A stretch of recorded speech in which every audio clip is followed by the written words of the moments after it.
여러분 안녕하십니까? 10월 19일 굿모닝 MBN 시작합니다. 먼저 오늘의 주요 뉴스입니다. 어제 민주당 이재명 대선 후보가 출석한 경기도 국정감사에서 야당은 대장동 의혹의 몸통은 이 후보라며 공세를 퍼부었습니다. 여당의 엄호 속에 이 지사는 화천대유의 실소유주는 자신이 아니라면서 조목조목 반박했는데 내일 국감에서도 여야 간 격돌이 예상됩니다. 대장동 의혹의 키맨으로 불리는 유동규 전 기획본부장의 과거 회의 녹음 파일을 MBN이 단독 입수했습니다. 유 씨는 도시개발공사가 설립되기 전부터 대장동 주민에게 사업 방식을 설명했는데 권한도 부여받지 못했던 터라 관련 의혹은 커지고 있습니다.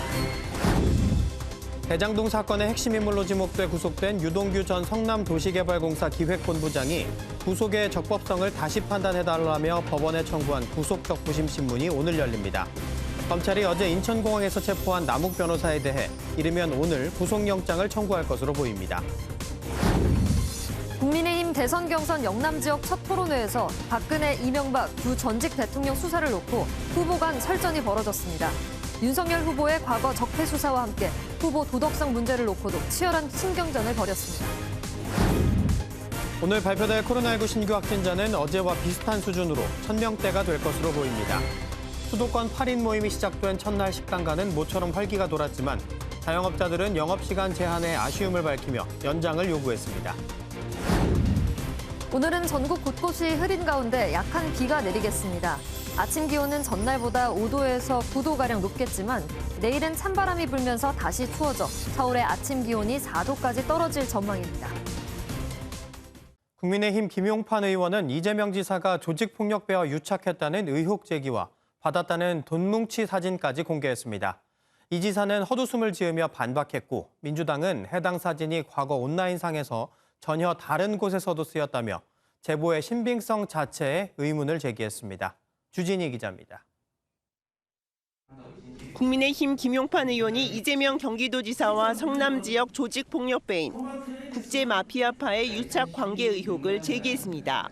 국제마피아파 전직 행동대원에게 입수했다는 자료를 토대로 이 지사가 성남시장 당시 사업 특혜를 주고 대가를 받았다고 주장한 겁니다.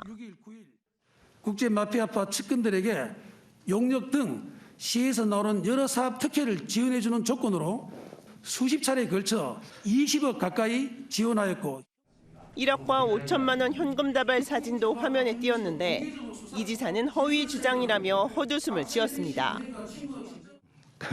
어디서 찍었는지 모르겠지만 참 노력은 많이 하신 것 같습니다. 이래서 국회의원의 면책 특권을 제한해야 됩니다. 더불어민주당에서는 돈뭉치 사진의 진위에 의문을 제기했습니다. 해당 조폭이 다른 사업으로 돈을 벌었다며 SNS에 올렸던 사진이라고 반박한 겁니다. 2018년 11월 달에 혹시 시장 아니셨잖아요. 시장 아니었습니다. 아무 권한이 없을 때입니다. 시장님도 아니었던 2018년 11월 21일자 저 조폭이라는 사람이 렌트카 사채업을 통해서 돈 벌었다고 띄운 사진입니다. 저 사진이. 네?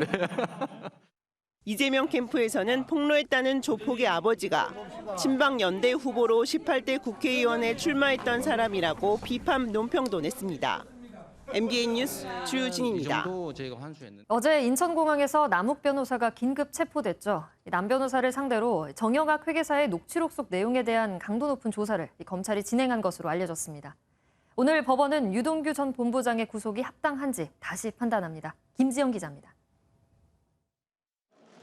검찰은 남욱 변호사를 상대로 대장동 사업 설계 전반과 녹취록 속 뇌물과 로비 자금 등에 대해 추궁한 것으로 알려졌습니다. 화천대유 특혜 언제부터 한지 알고 계셨습니까? 죄송합니다. 앞서 법원이 범죄 혐의에 대한 소명이 부족하다는 취지로 화천대유 대주주 김만배 씨의 구속영장을 기각한 만큼 검찰은 남 변호사 조사를 통해 혐의를 입증할 진술이나 물증을 확보해야 하는 상황입니다.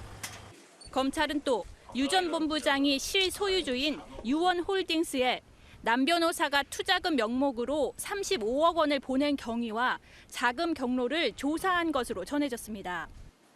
남 변호사의 체포기한이 48시간으로 제한된 만큼 검찰은 이르면 오늘 밤 늦게 구속영장을 청구할 것이란 관측이 나옵니다.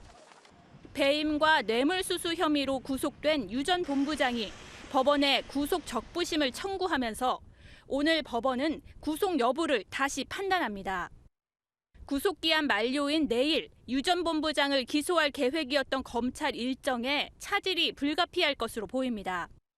검찰은 어제 성남시청 추가 압수수색을 통해 직원들의 이메일 등을 확보한 것으로 전해졌습니다. 하지만 1차 때와 마찬가지로 시장실과 비서실은 제외되면서 부실 수사 논란이 일고 있습니다. MBN 뉴스 김지영입니다. 대장동 의혹의 키맨으로 꼽히는 남욱 변호사. 남 변호사는 한 언론 인터뷰를 통해 녹취록에 언급되는 그분에 대한 이야기를 꺼냈습니다. 또 대장동 개발의 사업 비용이 600억이 쓰였다며 합법적이었다고 강조했는데요. 김태림 기자가 보도합니다. 대장동 의혹의 핵심 인물 중 한 사람으로 꼽히는 남욱 변호사가 천화동인 1호의 그분은 이재명 민주당 대선 후보가 아니라고 밝혔습니다. 어제 새벽 인천국제공항을 통해 입국한 남 변호사는 JTBC와의 인터뷰에서 그분 때문에 난리가 났는데 이재명 지사와는 관계가 없다고 말했습니다. 정영학 회계사가 검찰에 제출한 녹취록에는 화천대유의 대주주 김만배 씨가 천화동인 1호의 절반은 그분 것이라고 언급한 것으로 알려졌고 일각에서는 그분이 이재명 더불어민주당 대선 후보를 지목한 것 아니냐는 의혹을 제기했습니다. 화천대유가 지분 100%를 보유하고 있는 천화동인 1호는 최근 3년 동안 1,200억 원의 배당금을 받았고 남 변호사는 천화동인 4호의 실소유주입니다.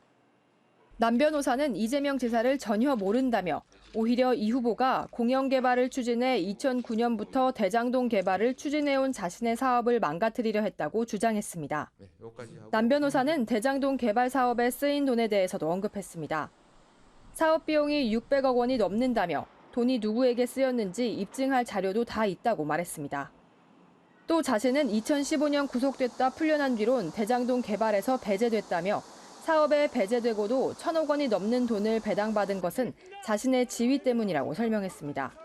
사실상 사업권을 갖고 있었기 때문에 김 씨 등이 자신을 무시할 수 없었다는 의미로 보입니다.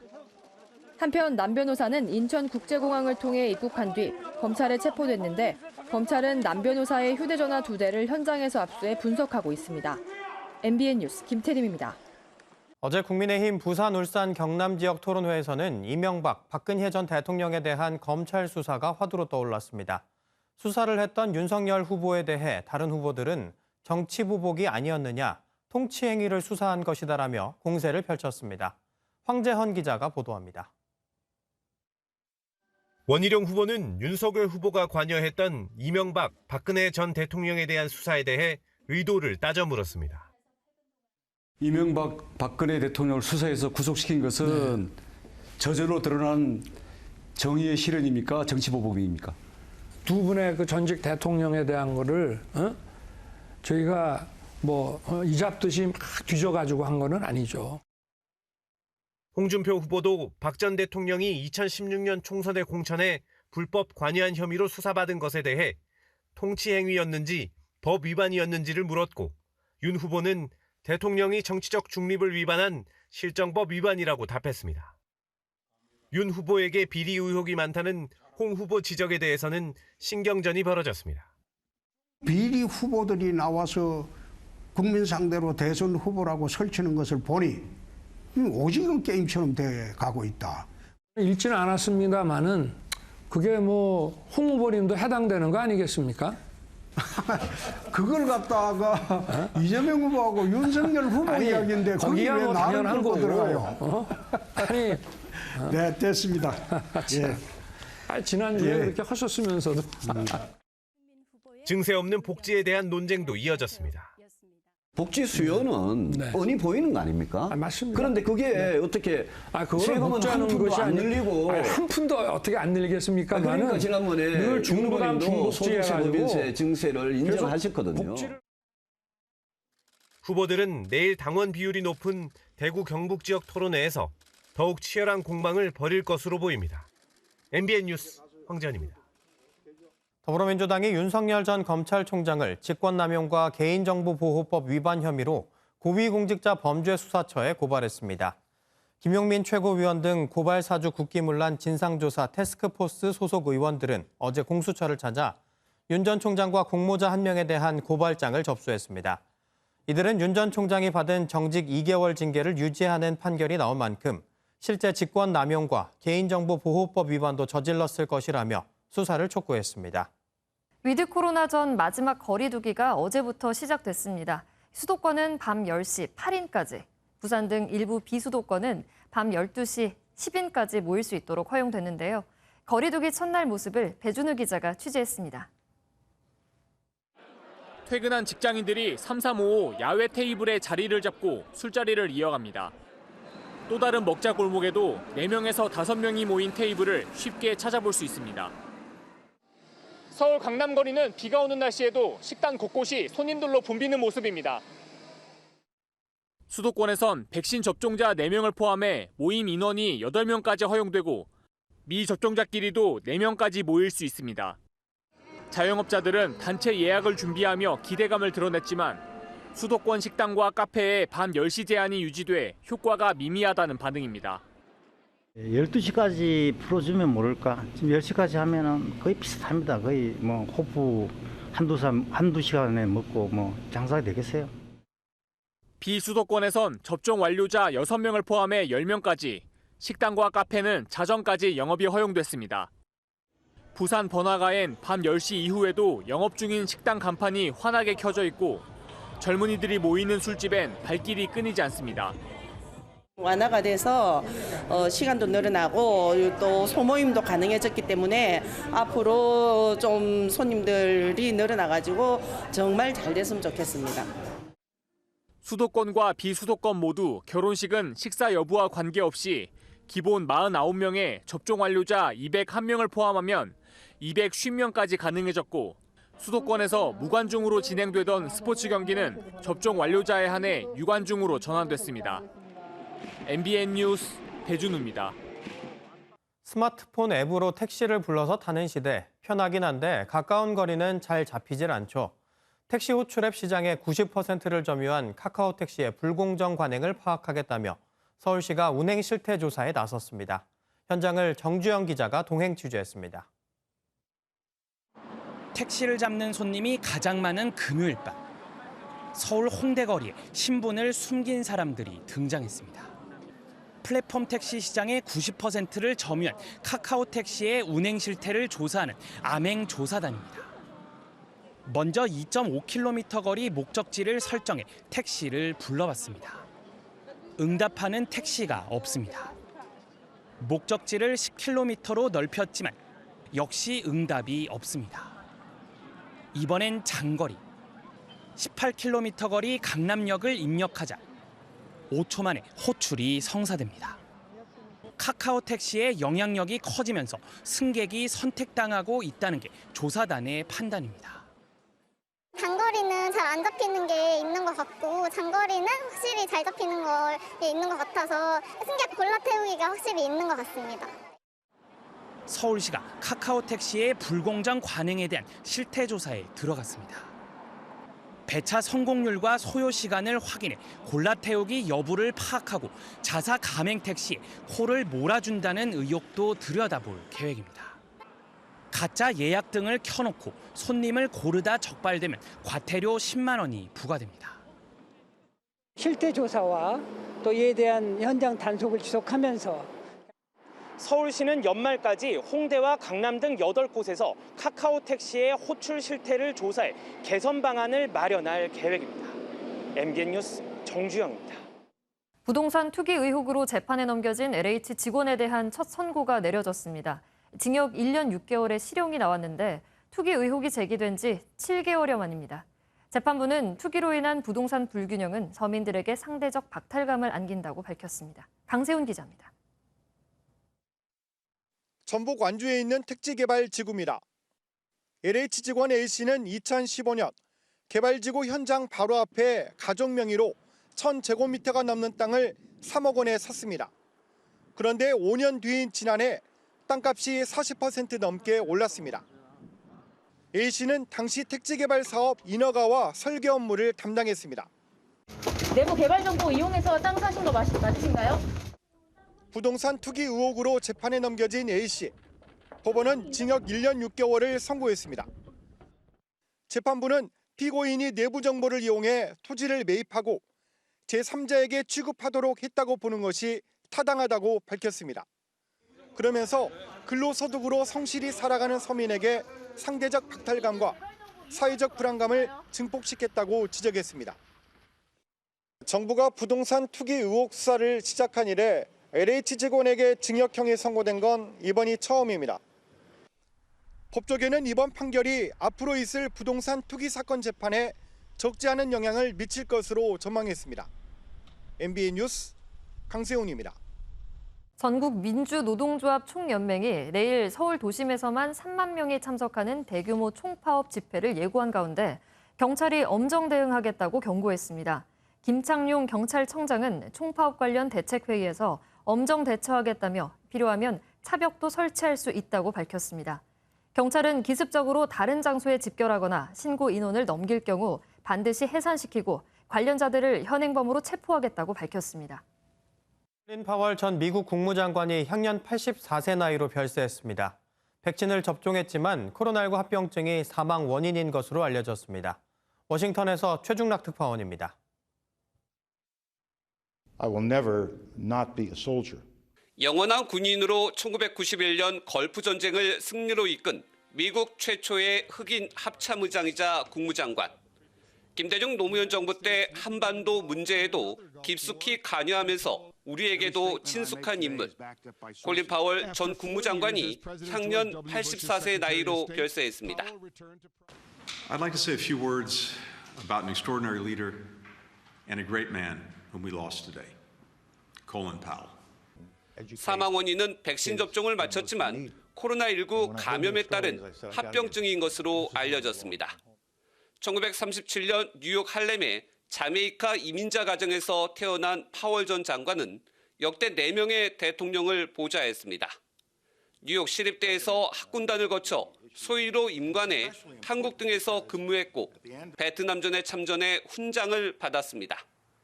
파월은 요직을 거치면서도 정적 싸움과는 거리를 두고 명예를 중시하는 인물이라는 평가를 받아왔습니다.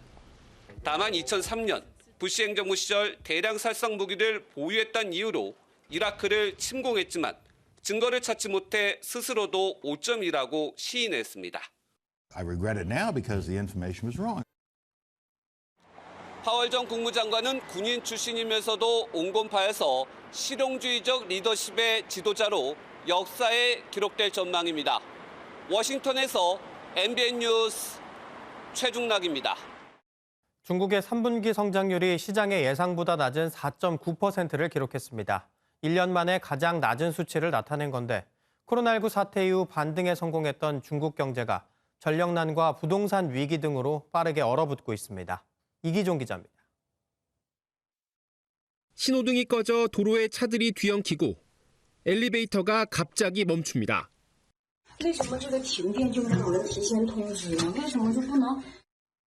중국 곳곳을 덮친 전력난에 사무실에 불이 꺼지고 공장 가동이 멈췄습니다. 파산 위기를 겪은 헝다그룹 사태 등 중국 부동산 개발 사업의 부실도 드러났습니다. 이 같은 상황은 성장률로 그대로 나타났습니다. 3분기 중국 경제는 지난해 같은 기간보다 4.9% 성장하는 데 그쳤습니다. 5% 이상이라는 시장의 전망치보다 낮은 1년 만의 최저치입니다. 那么进入3季度以后呢，国内外风险挑战增多，全球疫情呢扩散蔓延，世界经济恢复的势头呢有所放缓。 중국은 팬데믹 이후 강한 회복세를 보이며 지난 1분기 성장률이 18.3%에 이르렀지만 경기가 다시 빠르게 얼어붙고 있습니다. 올해 중국의 성장률을 8% 이상으로 전망했던 주요 금융기관들은 예측치를 낮추고 있습니다. 이 때문에 중국 정부가 금융과 부동산 규제를 다시 완화할 가능성이 제기됩니다. 하지만 부채와 부동산 거품으로 돈을 푸는 데 한계가 있고 원자재 가격 급등 같은 악재가 겹쳐 내년까지 경기 급냉의 여파가 이어질 거란 전망이 나옵니다. MBN 뉴스 이기종입니다. 인도 최남단 케랄라주에서는 폭우가 계속되면서 25명이 목숨을 잃는 등 피해가 속출하고 있습니다. 무분별한 도시개발로 습지와 호수가 사라진 게 피해를 키운 주범으로 지목됐습니다. 전민석 기자가 보도합니다. 1층 집이 통째 뒤로 넘어가더니 불어난 강물 속으로 흔적 없이 사라집니다.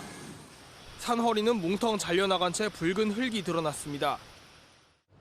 Landslide. There are 4 landslides happened there yesterday, which has brought all the water and other items to the downwards. 지난 15일부터 계속된 폭우로 인도 남부 케랄라주는 물바다가 됐습니다. 지금까지 어린이 3명을 포함해 최소 25명이 홍수와 산사태에 휘말려 숨졌습니다. 급히 마련된 대피소에 몸을 피한 주민도 4,700여 명이나 됩니다. ഇന്നലെ രാവിലെ ഒരു 11 മണിയോടുകൂടി ഇവിടെ മലവെള്ളപ്പാച്ചിൽ വരികയും ഒരു കാരണവശാലും കഴിഞ്ഞ പ്രളയത്തിന് പോലും ഇവിടെ വെള്ളം കയറാത്ത ഒരു സ്ഥലമാണ് നമ്മുടെ ഇവിടം. നമ്മുടെ ആ താഴെ കാണുന്ന ആ റോഡ് വരെ വെള്ളം വന്നിട്ടുള്ളൂ ഇന്നേ വരെ. 군대까지 구조 작업에 투입됐지만 실종자가 많아 희생자는 더 늘어날 것으로 보입니다. 무려 44개의 강이 지나는 케랄라주. 무분별한 개발로 습지와 호수를 메운 게 홍수 피해를 키운 원인이라고 현지 언론은 분석했습니다. 3년 전에도 케랄라주에선 대규모 홍수로 500명 가까이 숨지고 100만 명 넘는 이재민이 발생했습니다.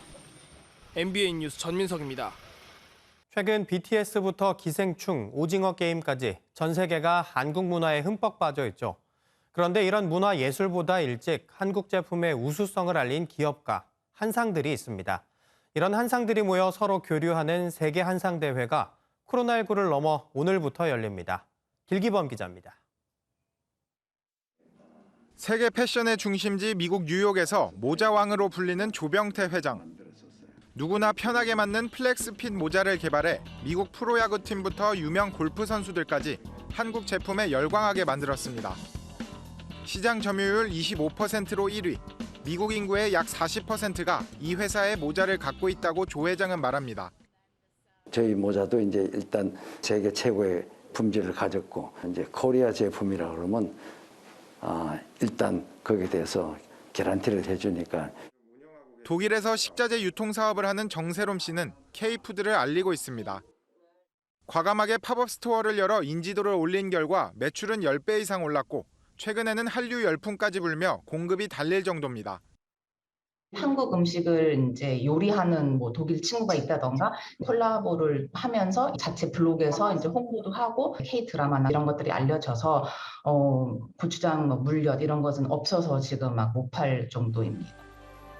최근 한류 열풍 이전부터 한국 제품의 우수성을 알린 한상들은 이제 또 다른 한상들의 성공을 위해 교두보 역할을 할 예정입니다. 지구촌 한상들이 모여 교류하며 중소기업들의 해외 진출까지 돕는 세계 한상대회는 오늘부터 사흘간 서울에서 진행됩니다. MBN 뉴스 길기범입니다. 차가운 물속에서 이무기가 1000년간 덕을 쌓으면 용이 돼 하늘로 올라간다는 전설이 있는데요. 바로 그 순간인 것 같은 장면이 쿠바에서 포착됐습니다. 지난 16일 쿠바 중부 시엔푸에고스 해상에서 목격된 거대한 회오리 바람입니다. 바닷물이 하늘로 빨려 올라가는 것 같죠? 바다 표면과 하늘에서 부는 바람의 방향이 다를 때 나타나는 현상인데 우리말론 용오름이라고 합니다. 바다와 하늘을 연결한 거대한 물기둥이 마치 1000년 묵은 이무기가 곧 용이 돼 승천할 것 같은데요. 10분 정도 지속됐지만 다행히 선박이나 시설물 피해는 없었다고 하네요. 그런가 하면 브라질에서도 기이한 기상현상이 나타났는데요. 마치 비를 머금은 먹구름 같지만 아니었다고 합니다. 브라질 상파울루 북부를 덮친 모래폭풍입니다. 하늘을 가득 메운 먼지 구름이 도시 전체를 금방이라도 집어삼킬 것 같은데요. 영화에서 본 지구 종말의 날이 떠오르는군요. 인간이 초래한 기후변화로 90년 만에 최악의 가뭄이 생겨 만들어졌다는데 하루빨리 근본적인 해결책을 찾는 것도 우리 인간의 몫일 것 같네요. 이제 헬로윈 데이가 약 열흘 앞으로 다가왔는데요. 마지막으로 헬로윈 호박과 함께 펼쳐지는 귀여운 먹방 감상해 보시죠. 미국 오리건주 포틀랜드의 한 동물원에서 여우 원숭이들의 먹방이 펼쳐졌습니다. 헬로윈 호박 안으로 얼굴을 빼꼼 들이밀곤 긴 팔로 과일을 꺼내 야무지게 먹고 있는데요. 군침 도는 먹방쇼를 펼치는 이 녀석들은 여우 원숭이 중에서도 희귀종으로 꼽히는 고리꼬리 여우 원숭이. 아프리카 마다가스카르와 인근 코모로 제도에서만 발견되는 멸종 위기종입니다. 맛있는 거 많이 먹고 계속 건강하게 지냈으면 좋겠네요. 지금까지 굿모닝 월드였습니다. 오늘 전국 곳곳에 비 소식이 들어있습니다. 현재 충청과 호남, 강원 지역에 산발적으로 비가 내리고 있는데요. 동풍의 영향을 받는 강원 영동은 오늘 낮부터 밤사이 비가 오겠고 서울을 포함한 전국 대부분 지역은 오후까지 가끔 비가 오겠습니다. 예상 강수량은 강원 영동에 5에서 최고 30mm, 그 밖의 지역은 5mm 안팎으로 비의 양이 많진 않겠습니다. 다만 기온이 낮은 강원 산지에는 1cm 안팎의 눈이 쌓일 가능성이 있겠습니다. 동해안 지역은 오늘 낮 동안 순간풍속 조속 15m 안팎의 돌풍이 부는 곳이 있겠고요. 너울성 파도에 유의하셔야겠습니다. 오늘 전국의 하늘빛이 흐리다가 비가 그친 뒤 오후부터 차츰 맑아지겠습니다. 남서풍이 불어들면서 오늘 아침 기온은 어제보다 높겠는데요. 현재 기온은 서울이 10.3도, 대구는 17도로 출발하고 있고요.